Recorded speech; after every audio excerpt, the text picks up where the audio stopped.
Yang paling menarik dari 226 ayat itu ada 4 ayat yang menarik perhatian saya. Karena 4 ayat, ada 5 ayat sebenarnya, tapi 4 ayat ini ada di satu surah.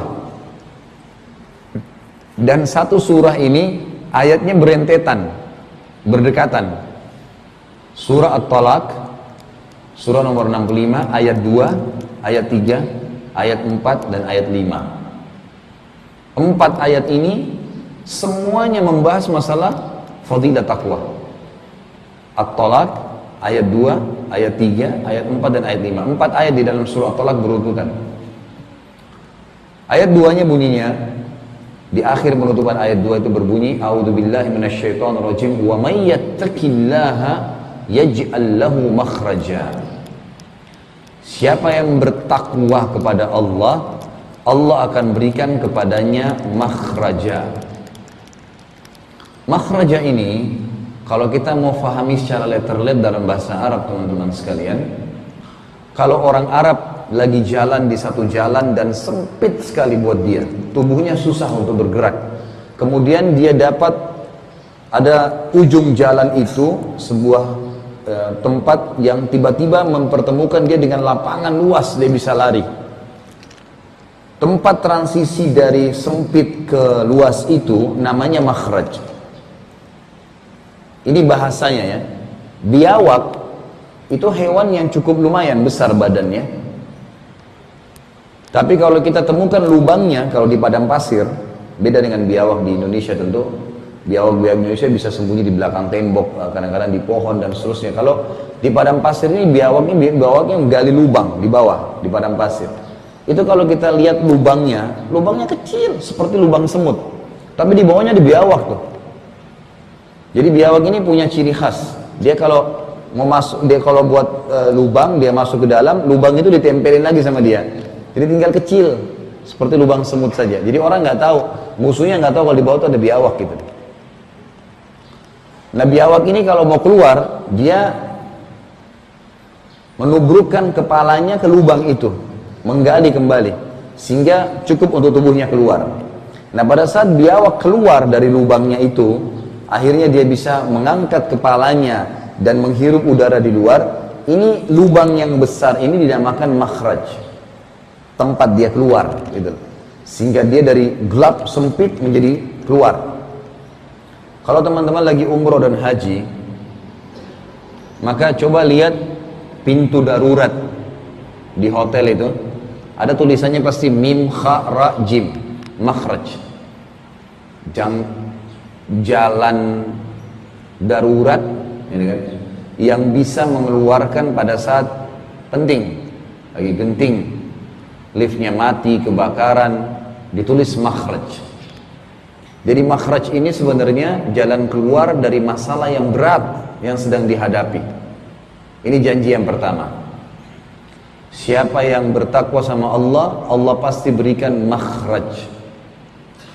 Kemudian ayat ketiga dari surah Talaq ini fadilah yang keduanya. Allah bilang wa yarzuqhu min haitsu la yahtasib. Allah akan berikan kepadanya rezeki, kebutuhan, dipenuhi kebutuhan. Rezeki itu kebutuhan hamba. Jadi bukan cuma makanan, minuman, semua yang dia butuhkan untuk roda kehidupannya namanya rezeki. Dan Allah akan berikan rezeki wa yarzuqhu min haitsu la yahtasib, dari tempat-tempat dan sumber yang dia tidak tahu. Ini fadilah yang kedua. Diberikan jalan keluar dan dipenuhi kebutuhannya. Fadilah yang ketiga di ayat keempatnya. Allah bilang di penutupan ayat keempat, wa may yattaqillaha yaj'al min amrihi yusra. Siapa yang bertakwa kepada Allah, Allah jadikan ayat kedua tadi makhraj itu jalan keluar. Allah bilang jalan keluarnya di ayat kedua yusra, dimudahkan. Jadi para ulama mengatakan kalau seandainya Allah cuma sebutkan di ayat kedua makhraja, jalan keluar, tanpa ada penjelasan seperti di ayat keempat, yaj'al min amrihi yusra, Allah mudahkan jalan keluarnya itu, bisa saja orang untuk sembuh operasi dulu, mungkin untuk memenuhi kebutuhannya hutang dulu, Tapi ayat keempat memastikan orang yang bertakwa kepada Allah dipastikan ya, urusannya mungkin tidak operasi bisa sembuh, tidak perlu utang bisa selesai terpenuhi kebutuhannya. Jadi ayat keempat di At-Talaq ini menjabarkan dan menguatkan ayat kedua. Jalan keluarnya akan mudah. Di ayat kelimanya ini fadilah yang keempat. Wa may yattaqillaha, ini berentetan semua ya. Wa may yattaqillaha yukaffir anhu sayyi'atihi wa yu'dhim lahu ajra. Siapa yang bertakwa kepada Allah, Allah akan lipat gandakan balasannya. Jadi kalau yang orang biasa dapat 10, dia dapat 20, didobelkan. Dan Allah akan bersihkan, maafkan semua kesalahannya. Jadi fadilah yang luar biasa. Ini 4 ayat berurut di surah At-Talaq. Ada ayat yang lain dan saya cukupkan dengan ayat ini di fadilahnya karena cukup banyak tentunya. Surah Al-Imran, surah nomor 3 ayat 133. Ini tentang surga. Kata Allah Subhanahu wa taala, "A'udzubillahi minasyaitonir rajim. Wasari'u ila maghfiratin min rabbikum wa jannatin 'arduha as-samawati wal ard uiddat lil muttaqin."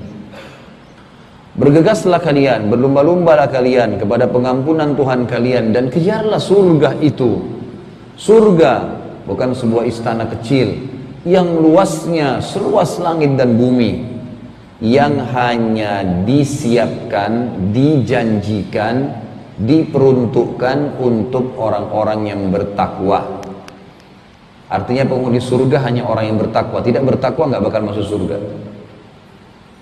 Jadi jelas surga hanya orang yang bertakwa. Jadi di dunia tadi kebutuhannya dipenuhin semua tuh, jalan keluar, diberi rezeki, diampuni kesalahannya, banyak sekali. Tambah di akhirat tidak akan masuk surga kecuali orang yang bertakwa.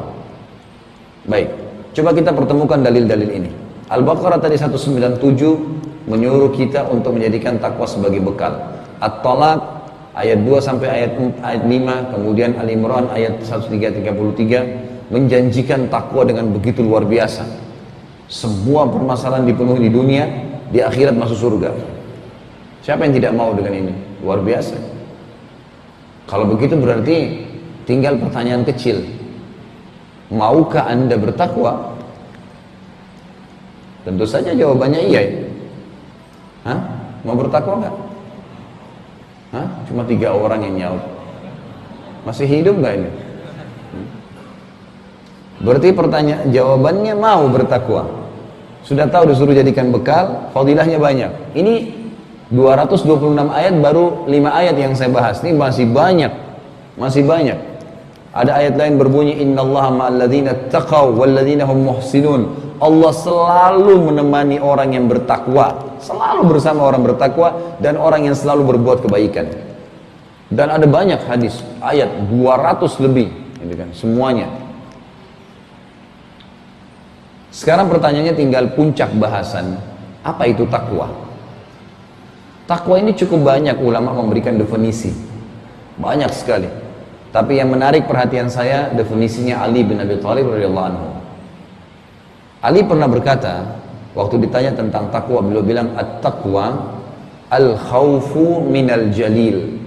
Ini jadi 4 potongan definisi sederhana Ali bilang. At-taqwa potongan pertamanya al-khawfu minal jalil. Artinya takut kepada Allah yang maha mulia. Nanti akan kita jelaskan bagaimana takut kepada Allah sementara Allah tidak kelihatan.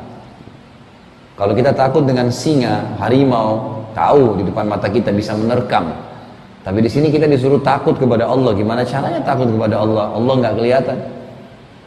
Ini akan jadi bahasan nanti. Kemudian beliau mengatakan wal amalu bit tanzil yang kedua.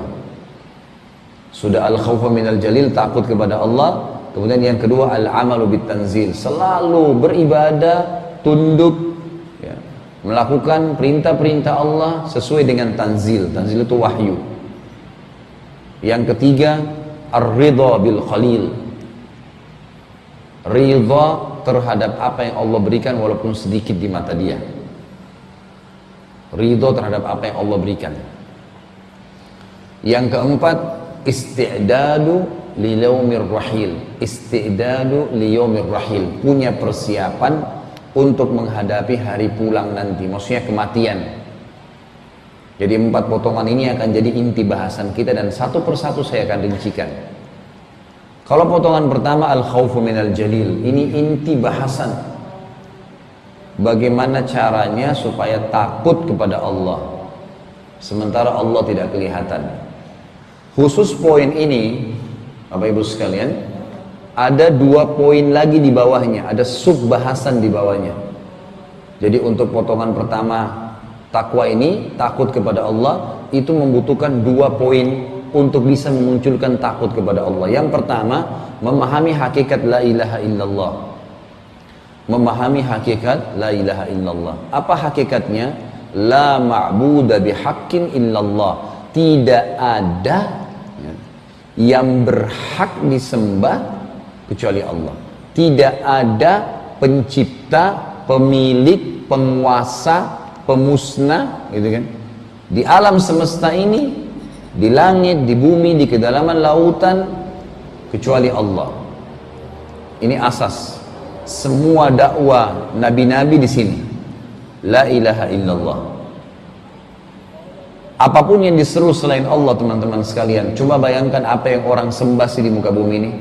Pohon yang dianggap keramat, gunung, syaitan, jin, lautan, apalah ya, patung yang manusia buat sendiri, dilukis sendiri, baru disembah sendiri.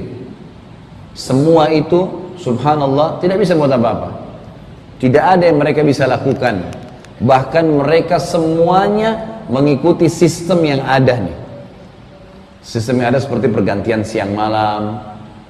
Pohon yang dianggap Tuhan tadi juga melalui sistem malam dan siang itu.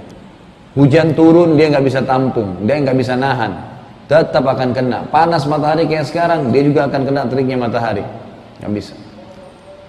Kira-kira mana yang disembah selain Allah itu yang bisa melakukan apa yang Allah lakukan? Kita akan lebih dalam bahas nanti. Keyakinan bahwasanya Allah Azza wa Jalla adalah satu-satunya pencipta, sementara Tuhan itu punya 5 hal dasar yang harus ada padanya. Dia menciptakan, dia memfungsikan, dia menyiapkan asupan, dia mengawasi, dan dia memusnahkan. 5 hal pada Tuhan.